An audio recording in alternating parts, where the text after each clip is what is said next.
Welcome to the Slop Temple. We pray this video helps. In this video, I will explain how to cook Urad Dal in Bengali style. We start by soaking 1 cup of Urad Dal thoroughly in a bowl with 3 cups of water for a minimum of 4 hours.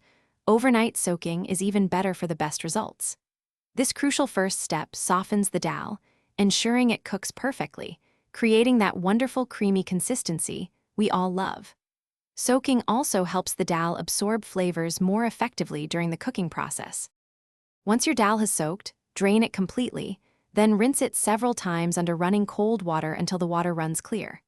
Next, place the clean dal into a pressure cooker, adding 3 cups of fresh water and a small pinch of turmeric powder, which adds a lovely color and subtle earthy note. Cook this mixture on a medium flame for about 3 to 4 whistles, ensuring the dal is perfectly tender and easily mashed, yet still retains its shape. Now, let's prepare the aromatic tempering, or tadka, that defines this dish.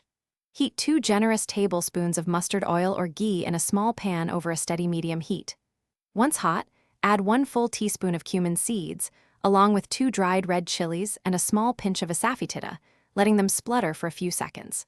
Then, introduce 1 finely chopped onion, 2 minced garlic cloves, and 1 tablespoon of freshly grated ginger, sautéing until they turn golden and fragrant. Gently pour the cooked and slightly mashed dal from your pressure cooker directly into the pan with the fragrant tempering. Stir everything together very well, ensuring that the rich spices from the tadka are completely integrated with the creamy dal. Add salt to your taste, then allow the dal to simmer on a low heat for about 5 to 7 minutes. This simmering time is essential, as it lets all those wonderful Bengali flavors fully meld and deepen. Thanks for watching. Consider subscribing if we helped you.